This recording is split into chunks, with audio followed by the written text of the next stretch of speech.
There is a present danger that we will lose a generation if we do not respond to the crises that we see that's happening in our communities.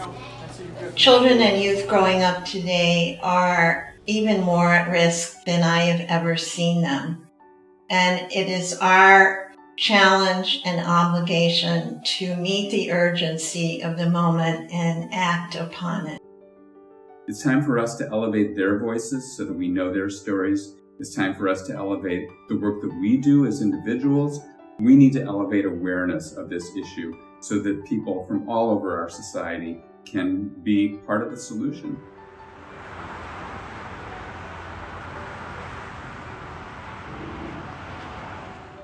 Definitely our young people come in with perspectives of themselves that may not be the most positive.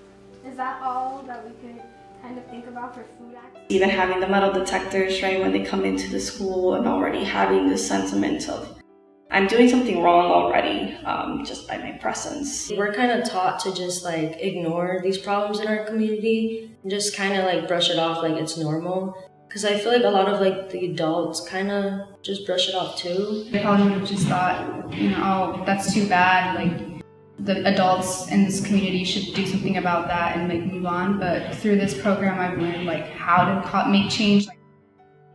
I've gained a lot of confidence too with this program. It's really helped me like learn more about myself in a way that I don't learn at school. Seeing them feel comfortable in owning their own power and owning their community really and being experts in something that they've always been experts in, but now they have the language to do it. It's been very empowering just even as an organizer, right, to continue.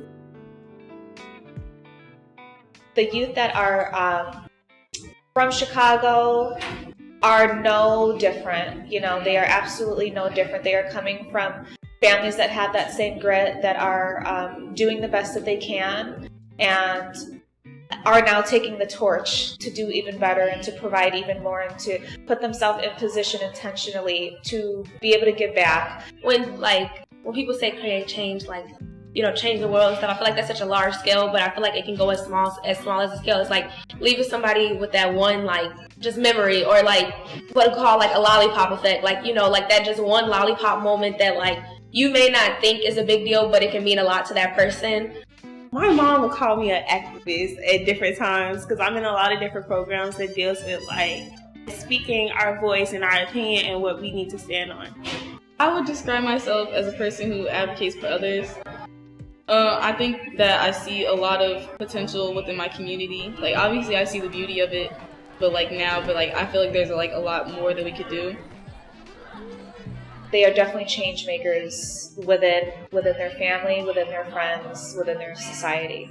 I think it's extremely important for adults to see themselves as adult allies, whether you have children, whether you work with children, as taxpayers, as employees, as no matter what position you have, we are all connected to the youth. We believe at Bright Promises that everyone can play a role. We like to help people find a way to play that role. And we urge all of you who are here tonight to really help us build the energy and the commitment it's going to take. The work that we're doing today is creating a positive impact on the world that they will live in tomorrow, and that they will be able to stand on our shoulders and take this work even further. Here at Bright Promises, we are leading that charge. We have taken up that mantle, but it takes each and every one of us. Our model really is about creating partnerships with our grantees. It's about, again, elevating the voices of the clients, of the youth that we're serving, elevating the voices of the experts who we're working with, and thereby hopefully empowering many, many people to be a part of the solution. You might think, oh, you're a child, you don't have a place to say, I'm an adult. Sometimes kids and teenagers have a lot of things to say.